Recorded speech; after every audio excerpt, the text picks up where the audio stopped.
After working hard at the gym, you need a mattress that works as hard as you do. Spinaline has engineered the perfect mattress for you and your active lifestyle. Don't compromise your recovery with inferior sleep. Order your Spinaline mattress today.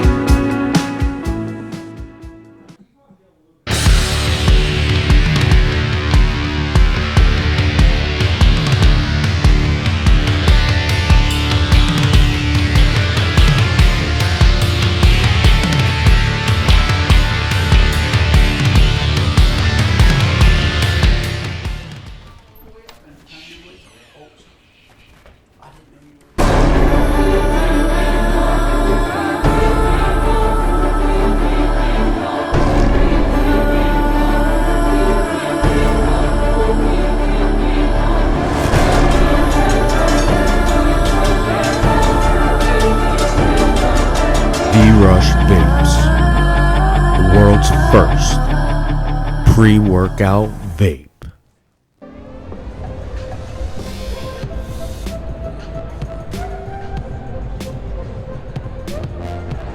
Hey guys, we're super excited to be here at the LA Fit Expo. It's our third year in a row.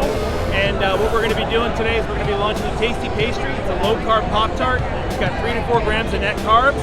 And we love this show. This is our best place to be in LA.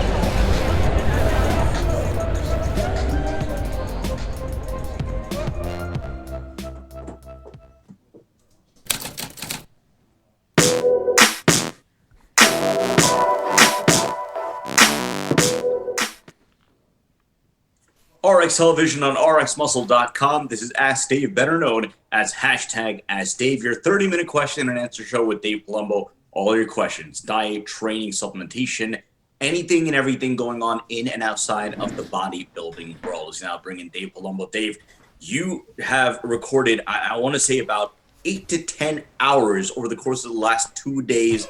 A lot of content. Obviously, earlier today we released the Iron Rage with Lee Priest, where he, I guess, responds to his fake accusations from Kenny KO. If you want to give the audience a little primer, a little tease as far as what they can expect over the course of the next few days. Yeah, we got a lot of great stuff. I got to interview, I don't know if a lot of people know who he is, Doug Brignoli, who might be one of the most intuitive, educated and insightful people in terms of training. The guy's been competing for 40 years, and he was a regular on Rick's Corner all the time with Rick Drayson, may he rest in peace.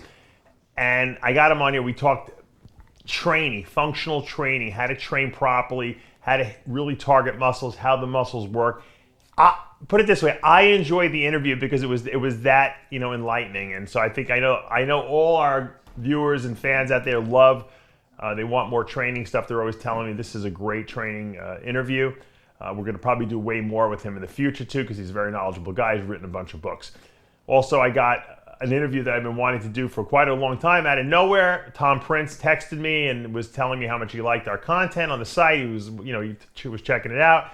And I said, Tom, I've been wanting to interview you. Ironically, Amanda, my wife, had just mentioned him the other day and said, hey, she's like, you should get Tom Prince on. So it was like the universe telling me here it is. So we interviewed Tom, and what a great interview it was. I probably could have talked to him for 3 hours, to be honest with you. And so I think people are going to really enjoy that. It's a 2-part interview. I'll have you put them up, right back to back with each other because it's that good.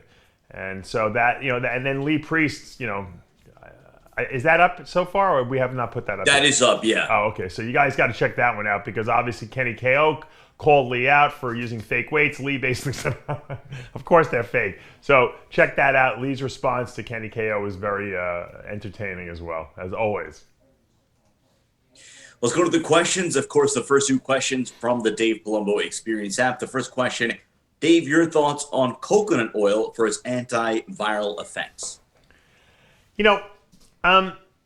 Coconut oil, in terms of using it in terms of a fat source in your diet, is probably, not the first choice I would pick, only because it's really not an essential, oil, in the sense that if I'm going to use fats in my diet, I like them to actually have functionality to them, whether they be anti-inflammatory like the omega-3 fats, or have them be, heart healthy like the monounsaturated fats like we have in macadamia nut oil. coconut oil is kind of it's an MCT fat. It's a fuel source basically, but it does have a good, it does have good immune system enhancing effects according to some of the studies that I've read. I know a lot of back in the day, the HIV patients were using it, in terms of helping to enhance their immune system, and it seemed to work pretty well. I use it more as a topical, believe it or not. It's really good, for if you have injuries or you like skin abrasions. It really, I find it has anti-scarring properties. Also, in my lower legs, for some reason, I guess from being like over 300 pounds for many years, I had a lot of discolorations in there, and I rubbed it on there, and it works really well. If you ever take a bad shot and you get a bruise, you rub the coconut oil on there, and you'll be shocked at how quickly it disperses that bruise. Apple cider vinegar will do the same thing, ironically enough. So I do like coconut oil, but like I said, it wouldn't be my first choice in terms of a fatty acid source. Second question, again from the Dave Palumbo Experience app. Would utilizing mac nut oil or olive oil in place of nut butters possibly speed up my metabolism? I'm a big believer that the monounsaturated fats do speed metabolic rate to a certain degree. Now, if you start exceeding what your body needs energy-wise per day, you can store some of that, obviously. So you can't just drink an unlimited amount of mac oil, If you saw how much mac oil, however, I put on my food, you'd be shocked. I don't even measure it. I just pour it on there. Because in my metabolism and the fact that I don't really eat a very high carb diet, I'm probably, eating probably under the caloric, intake that I need for the day sometimes. So I can eat a lot of fat, and it just revs my metabolism. But I have that kind of a metabolic rate too. I have a very fast metabolism. So you got to judge what your metabolism is. If you're a girl and you're taking in 6 tablespoons of mac oil per day, that's a lot of calories. That's a lot of energy that your body might not need. So you got to judge it based on that. And my suggestion is, if you don't have a very fast metabolism, measure it. Now, is macadamia nut oil better than, say, a tablespoon of all natural peanut butter? My answer to that is it's different. Okay, so I like to vary the fatty acid sources, every day. I don't like to take in the same type of fat at every single meal. So I think it's good to have a tablespoon of almond butter or peanut butter, a tablespoon or 2 of macadamia nut oil, some whole eggs, for the egg yolks and the saturated fats in there is good. Some wild-caught salmon for the omega-3s in there. I like to vary my sources of fats, and I think that's the key. I think it's not all or none. It's balanced. Let's go to our Instagram questions. Again, if you're not already following us, our handle is official_RxMuscle. And as always, if you're watching us on YouTube, if you're watching us for the first time and you haven't already subscribed, hit the subscribe button below, hit the notification bell. You're not going to miss any of our upcoming shows, segments. Obviously, hard to believe, but here we are in September, usually when we be breaking down what just happened at the Olympia, but we are, if my math is correct, less than 12 weeks away from the Olympia. So obviously in about 3 weeks or so, we're going to be getting the ball rolling eventually with the preview segment, starting to get interviews for our Iron Road to the Olympia series, all kinds of segments relating to previewing the Olympia. And of course, there are pro shows over the course of the next 6 weeks as well. Chicago Pro coming up in 3.5 weeks. So again, subscribe below, hit the notification bell. If you like what you're watching, hit the like button, comment below. Obviously, that helps us. And as always, we appreciate you, RX Nation. Couple of pre-contest questions start us off. First from Ivan Bodybuilding. If somebody is not completely peeled, 1 week out, but very lean, almost there but not quite yet, would you still recommend depletion protocols, or would you just keep them doing cardio until the day of the show? I would never continue cardio to the day of the show. I would kill them probably earlier in the week, doing a ton of cardio, cutting their food back, increasing their fat burners if depending what they're taking, if they're taking anything. But those last 2 days before the competition are sacred in the sense that you need to let the body rest. Rest reduces inflammation, which can cloud the muscle, clarity and definition. Rest helps the muscles rebuild themselves, okay, from being in a broken down state, which is going to make them look more separated. And rest allows the body to store glycogen and fill out the muscle. So you can't be, if you're going into a show and you're still training the day before and breaking down stuff, it's not going to end well. Now, if you're that out of shape that you feel like you need every single day to try to get rid of the last bit of fat, you probably shouldn't be doing the show. That's the truth. So at some point you have to say to yourself, okay, I'm a week out. Am I ready or am I not going to be ready? Am I going to make a fool of myself? If you're going to make a fool of yourself, don't do the show. If you can squeeze in, hey, I can lose like 3-4 pounds this last week, then do it. But you got to give your body those last 2 days to kind of rest, recuperate, and come back. Now you can pose and stuff like that, but you'd be shocked. Once you start carbing, you'll burn a lot of calories those last couple of days. People think, oh, I'm eating carbs, I'm going to get fat. No, you're not going to get fat. You're going to rev your metabolism for a couple of days while you're carbing. You probably will get leaner, okay? But the problem is it depends on how much body fat you still have left. If it's too much, hey, you blew it. You shouldn't have waited till the last minute, or either that or you didn't give yourself enough time to diet. And then at that point, you have to have a talk with yourself and a reality check. Second question from Benny, and that's Ivan. You talked about the carb consumption leading into a show. He wants to know, what if you cutting the protein in half for the last 2 weeks before the show, replacing it with carbs? I know you don't advise people doing anything crazy or kooky in your words, but just as a test, sort of as an experiment, he's considering that last couple of weeks heading into a show.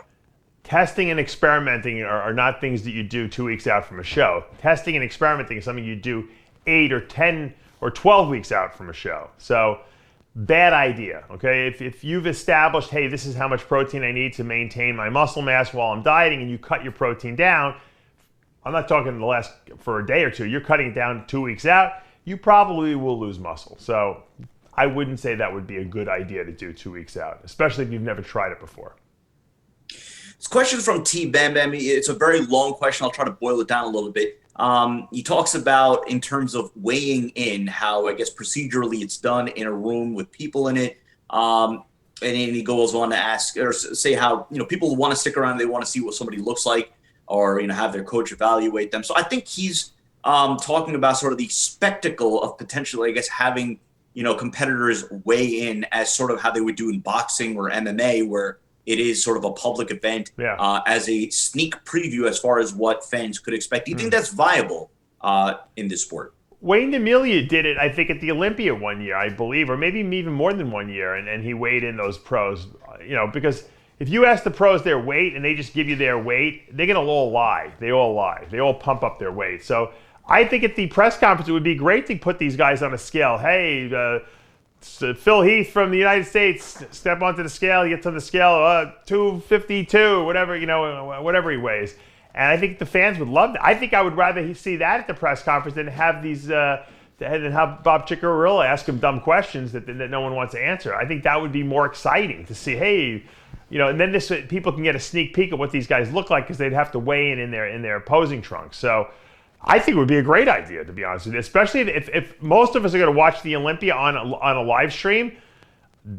That would be super exciting. It would be, like you said, like a boxing match, and then you could kind of make it, and then you can have everyone put their sweats back on and get on the stage. And if you want to ask them a couple questions, like a press conference type of thing, you can do that for 15-20 minutes, and then I think that would be way more exciting and tolerable than having these guys sit up there, munching on their food because they're up there so long that they got to eat a meal. I think 15-20 minutes up there would be better. Have a couple questions asked to the top guys, and everyone weighs in, so everyone kind of gets their moment in the sun, so to speak. That's a great idea, I think. So this question is about Nick Walker. Dave, we posted a picture that he posted, I want to say late last week. Lee Priest even commented on it. Do you know which picture I'm talking about? Yeah. Okay, so specifically, it's about his legs. It's about veins. It's questions from CRG. He has veins sticking out on his legs, especially around his calves. I know Lee Priest had his opinions on it. A lot of people have weighed in. First off, is that normal? Second of all, I guess in general, just to answer a lot of people's questions, what did you think about that picture and the veins specifically? He's a freak. Maybe Tyler could find the picture on his Instagram, right? It was on his. I think we put it on our Instagram too, right? We put it on our Instagram, correct? So Tyler, you want to pull it up? Look at the veins I have in my neck. I have those all over my body because I was crazy vascular, when I competed. I still have the same veins. I'm just not as big now. So the bigger you get and the heavier the weight you lift, the more blood supply you need to those muscles. So, no, we're talking about Nick Walker.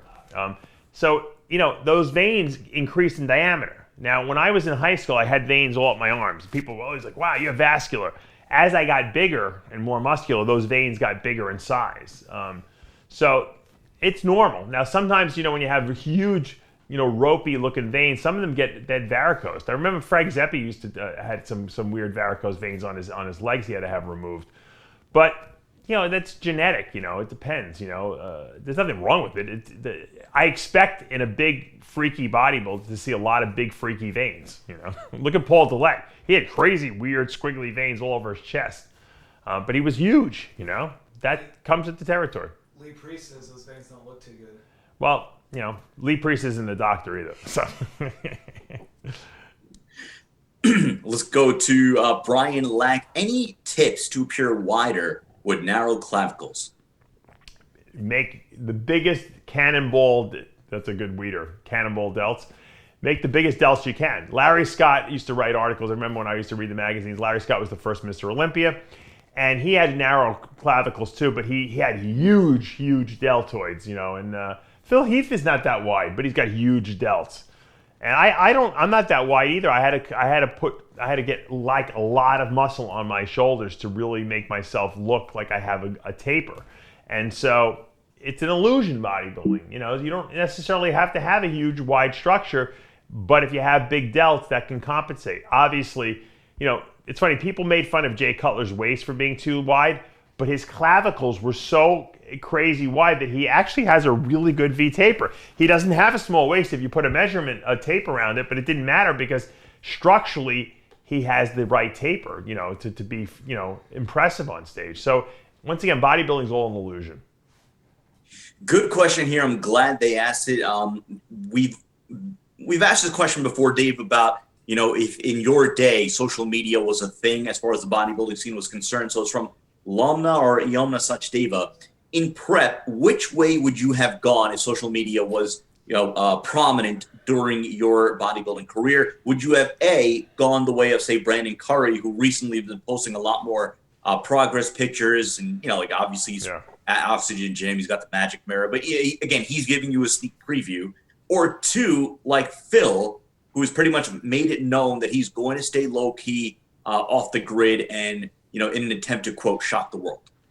Look, I would be the first guy to say that I didn't have the greatest structure, okay, on stage, but I was at the time, at least, I was probably one of the biggest guys out there, and my gift was that I was always lean.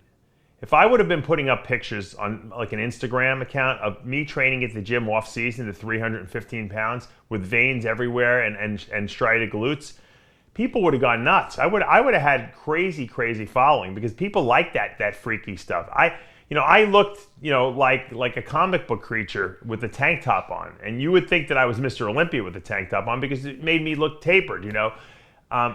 Same to Dennis James. Imagine if Dennis James had an Instagram, when he was competing back in the day. I mean, he had crazy, freaky gym-looking physique too. So Jimmy Quinn, another guy, would have been crazy popular with crazy veins and just huge, massive amounts of muscle. That's what people like to see on Instagram. Those are the most popular people. So I think I would have done really well. I would have probably had to have like a training partner there who was filming me because I wouldn't have wanted to been, distracted. But watching, a 315-pound guy squat, 650 pounds for reps is pretty, freaky. And I always wore tank tops in the gym. I wasn't one of these guys who covered up all the time. I wore tank because I was sweating all the time because I was so hot. My metabolism was so fast. Tank tops and shorts on, people would have lost their mind. I really think that I would have had a tremendous following. And I think the guys today should do that. If they have the freakiness, use it to your advantage. Instagram and YouTube make you guys money. That's your salary. That's your contract nowadays. There's no magazine contracts. There's very few supplement contracts. If you want to make money for yourself, it's nice that you can put the onus of making money in your own hands. If you want to, if you don't want to have to carry your phone around and take selfies of it yourself, you know what? Pay a guy like Kai has and Larry Wheels has. Pay a guy to be a video guy, to your social media guy. Let him come to the gym with you, film you, so you don't have to even concentrate. He can just do it while you're training, and it doesn't allow you to have to be distracted. You can still stay focused on your workout, but yet you can still get great content for your social media channels. And, Kai Green's got someone who films him too. And, I mean, he's got great stuff on there. He doesn't even put up that much stuff, but when he puts up stuff, it gets millions and millions of likes on it because he's a freak, and that's what people want to see. Interesting one here from One Tall Cup of Joe. What pro bodybuilder have you seen become successful, say top 5 in a pro show?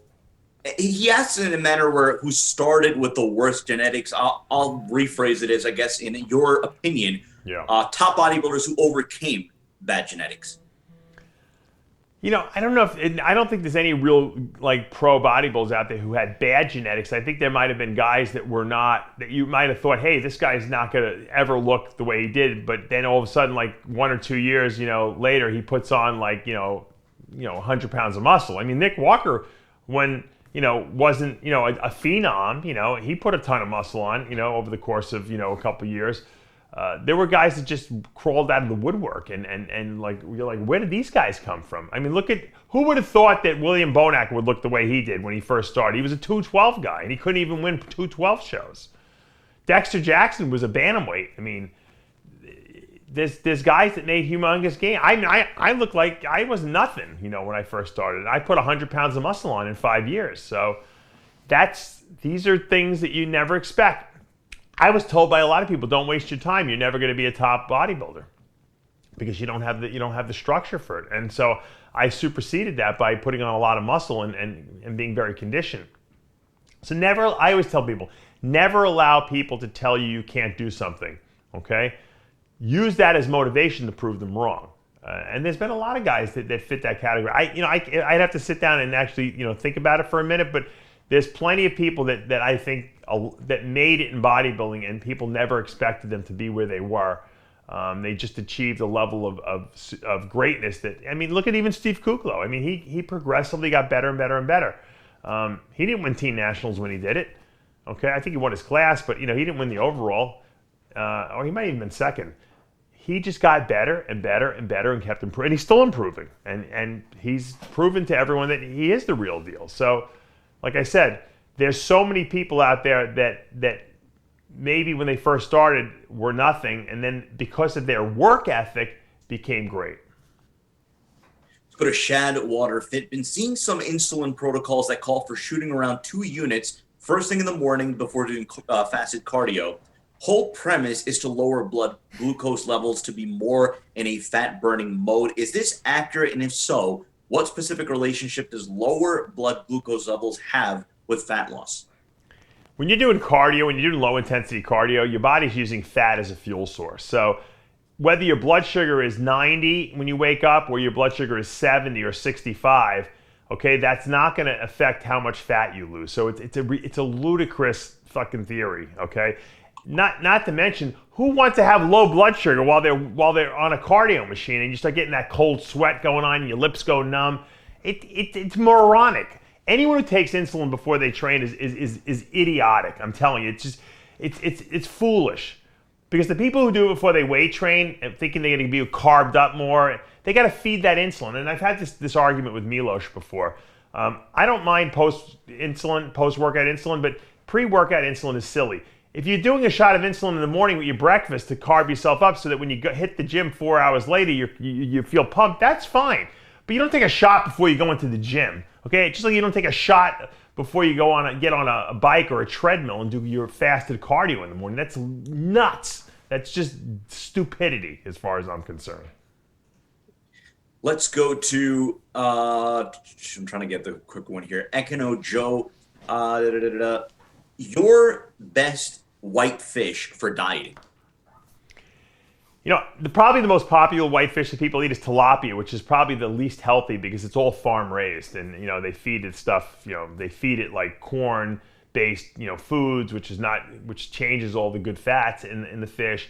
Most of these tilapia live in disgusting fish tank conditions where they're basically swimming in their poop. So I don't eat tilapia, even though it tastes good. It tastes like chicken. Why does it taste like chicken? Because we feed it the same thing we feed the chickens, corn. So if I had to pick, a whitefish, I would pick the wild, caught ones. Like, if you live on Long Island, you can get flounder and fluke. That's really good. I really like those. Cod is really good. Haddock is all right, the wild caught one. If you go to like Sam's Club or some of these price clubs, you can buy like frozen, wild caught fishes that they have. Usually it's like cod, and I think cod tastes the best of all the white fishes. It's tasty. You can get it readily in the wild caught form.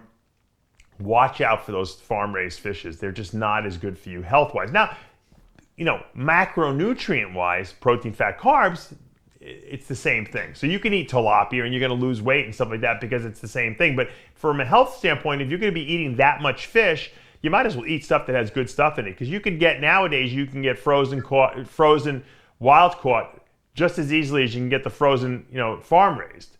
Just, you got to do some smart shopping. In other words, you got to ask questions, you got to read labels. Some people just blindly grab whatever's there or whatever's cheapest, and that's not always the way to go. For $1 more, you can get, a wild caught. And I would always choose wild caught if I had the option. Let's go to Billy G Fit, another good one here. This is post-contest. How to reset your sleep cycle after a contest on 3 weeks post-show and still waking up at 3:34 a.m. Yeah, you know what? Try to eat something before you go to bed, so it'll let you rest a little nicer. What happens is after a show, your metabolism is revving so crazy that your body wakes up because it's just hungry. No matter how much you eat before bed, you'll wake up hungry. It used to happen to me all the time, and it could take a month or sometimes 2 months before your body actually regulates itself. You could get up in the middle of the night and drink a shake, maybe so that you can go back to sleep, readily. I used to do that. I used to do a lot of night shakes, because for me it was like an easy way to get protein down. I got up to to go pee. I would have a shake there in my refrigerator. I used to keep a little fridge in my room. I'd gulp the shake down, and go back to bed and then wake up. And that would kind of like buy me some time, so to speak, so I wouldn't be starving laying in bed. And that's the best thing I could help you. So to eat before you go to bed, and then have a shake available in case you wake up in the middle of the night that you can drink, and then you can go back to sleep. Because remember, sleep is really important, especially off season, if you're trying to put muscle on. You gotta sleep enough.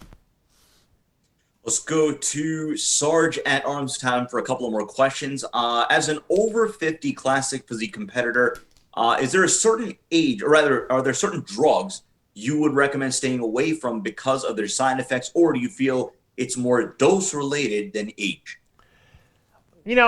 I think over the age of 30, I would not use any more orals.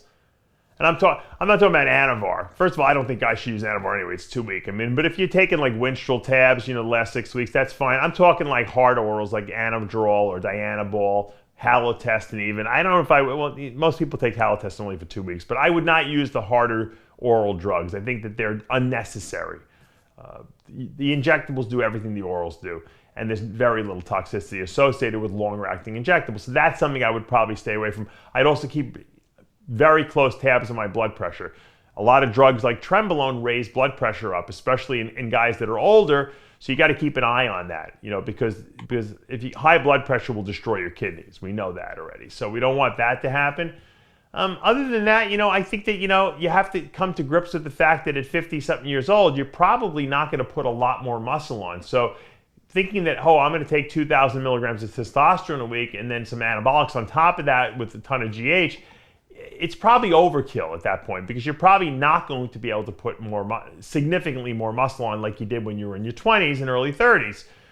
So taking that idea in mind, that you can keep your dosages more reasonable, okay? Because taking oodles of drugs is not going to do anything. If anything, it's probably going to hurt you, because an older body can't handle those drugs as well as a young person. A young person has better detoxification. Their liver works better. Their kidneys work better. Why put the body under unnecessary stress when it isn't even doing anything to benefit you? So I think once you can come to grips with that concept of, hey, I'm 50, I can make some gains, but I'm not going to make ridiculous gains. So I'm not going to put myself in a situation where I'm going to really toxify my body a lot. This question's from Trey Bit R. He references AJ Sims, who, by the way, Dave, we're going to have on, forgot to tell you this, we're going to have him on with Justin Rodriguez in a couple of weeks, October 6th, the specific date. Justin Rodriguez, of course, looking phenomenal. We actually posted a progress picture he sent to us a couple of nights ago. He is 3.5 weeks out from the Chicago Pro. So the question is about as bodybuilders, keeping stomach acidity in check. How would one fix it? And in a sense, will it have a significant effect on a bodybuilder's physique? Being overly acidic obviously is not good for your body, because if your body's overly acidic, it's not going to be concerned with burning fat and building and repairing muscle. It's going to be worried about trying to balance the pH of the body. So you can do stuff like Bragg's apple cider vinegar, which is an unfiltered apple cider vinegar. A tablespoon of that 3 to 5 times a day in 6 to 8 ounces of water. That'll help neutralize a lot of acidity in the body. Taking a good greens product, like I usually recommend people take Juice Plus. I've been using that for 25 years. I have a link on DavePalumbo.com if you want to see what I'm talking about. I do the fruit and vegetable, the fruit in the morning, the vegetable pills at night, and that also helps with neutralization of acidity. Drinking alkalinized water can help as well. In between your meals, not with meals, of course, because that's not going to do anything. And, just allowing your body to detox. I offer a free 3-week detox cleanse program that I've written. I've given that to thousands of people already. All you got to do is email me and I'll send you a copy of it. Doing that once a year. Let your body's organs of digestion get a break. Reducing all the toxic, or acidifying foods in your diet, for that 3-week period allows your body to cleanse itself. And so I think as long as you can do that and understand that you can't keep bombarding the body without giving it a reprieve or a break, I think you'll be fine. But that's, those are the little tricks that I've used over the years to try to neutralize acidity. Using a good fiber supplement like Fiberlyze 2 will help remove waste from the body. The longer the waste sits in your colon, the more likely you are to reabsorb the toxins in that waste. So the quicker it moves through your body using a good fiber supplement, you have less likely of a chance of reabsorbing the toxins. Last question is from Classic Physique Nash. Going back to your career when you were walking around 275 to 300 plus mass monster back in the day, what kind of reactions would you get from the ladies? He says the question is just for fun. I'll split it into two. Obviously, there is the ladies in the fitness industry. And obviously, they're going to be a little bit more used to seeing the mass monster. But the non-fitness related, you walking around at Roosevelt Field Mall kind of lady reaction. I think that most people were probably horrified by the way I looked, to be honest with you. I think most women would think it was disgusting, I would think. The people in our industry probably thought it was cool because they can relate to it and they can appreciate it. But I think for the average person, walking around at 300 pounds, just was like I was a monster, like the Incredible Hulk walking around. Now there's always the groupie, girls that like that kind of a look. They like the big freaky bodybuilders, the muscular look. That's something that for whatever reason that they like, But I think the majority of people, didn't like it. And I'll tell you why, because when I lost a lot of weight and when I walk around now and people who knew me from before and after, a lot of people tell me, at least women will say, oh, you look so much better now. Okay, so, we think women are attracted to like big freaky guys, but for the majority of them, they don't give a shit how you look. Women will care more about your personality, and if you have a good job than if you have 25-inch arms, and that's just the reality. I think I had more guys that were way more impressed. Like when I would go to shows, I didn't have groups of women around my booth. I had tons of guys wanting to know how I got big and had a million questions for me. If anything, I had groupie guys that were like interested in learning from me and finding out what secrets I had and what drugs I took and what foods I ate and how I trained. That was really, I think, the majority of the people that were grouping around me. The women could care less about it, most of them, like I said, unless there was like someone who really, women that were just really into muscle, but that was a minority, not a majority. So chicks dig the long ball, but not 300-pound mass monster. That's right. Is the moral of Dave's story. Yeah, I think if I had like a better jump shot, I think I would have had a better chance. And on that note, this is going to do it for this episode of Ask Dave. Again, a reminder, if you haven't already subscribed, hit the subscribe button below. We have tons, and I mean tons of interviews right now on RxMuscle.com, and of course the YouTube channel Iron Rage with Lee Priest responding to Kenny KO. If you haven't already watched it, you're not going to want to miss it. Episode is absolutely hilarious. For Dave Palumbo and our producer Tyler Shore, I'm Sadiq Faruqi. We'll see you next time.